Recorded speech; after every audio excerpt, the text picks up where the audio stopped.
contribution, Robin shares a deeply personal letter to her inner child, revealing a journey marked by silence, survival, and ultimately self forgiveness. She opens up about childhood trauma, the emotional weight she carried, and the moment she chose no longer to hide behind her pain. What kept you silent, and what finally moved you to want to speak? My silence was because there was a fear of my mama. Hmm. I'm Black, my mama Black, my grandmama Black, all my family Black.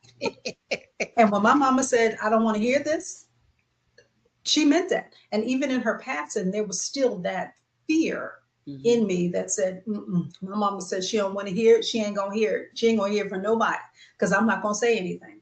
But as the years go by, I realized, okay, my mama not here no more. I gotta tell her.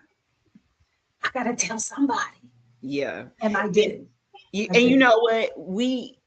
I think what I've been finding as we've been on this journey is we all have very similar backgrounds, and it's that generational belief that what happens in our house stays in our house.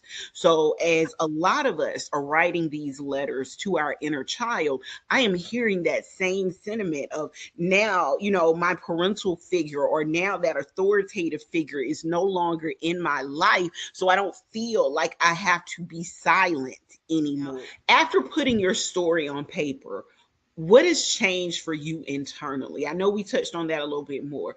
Did speaking your truth bring any clarity, any peace, or any unexpected emotions that you're still processing? It did. It let me see some of the women in my life in a different manner, where I had always held them to a higher standard. But realizing some of the things that maybe would not have happened if they were not allowed, it made me look at them a little bit differently. And I just know that I want to pattern myself a little bit different. I knew growing up that, when I had kids, especially my daughters, I did things a little bit differently. But now, when I look at some of the women in my life and see some of the flaws, Now, in what ways do you now protect your peace and your mental well being? nowadays I just keep my distance. And as an adult, I choose not to let myself fall in those predicaments. I shelter myself. So the army taught me, and that's another reason I still say that I'm soldiering. The army taught me to always have a buddy.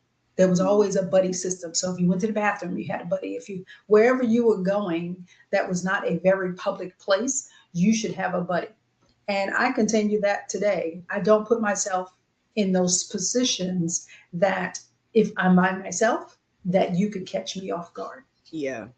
Not gonna happen. And I would encourage other women. You don't have to do. There's too many Black women out here that share the same story. There's no reason that you should have to go anywhere that is inappropriate or could be dangerous by yourself.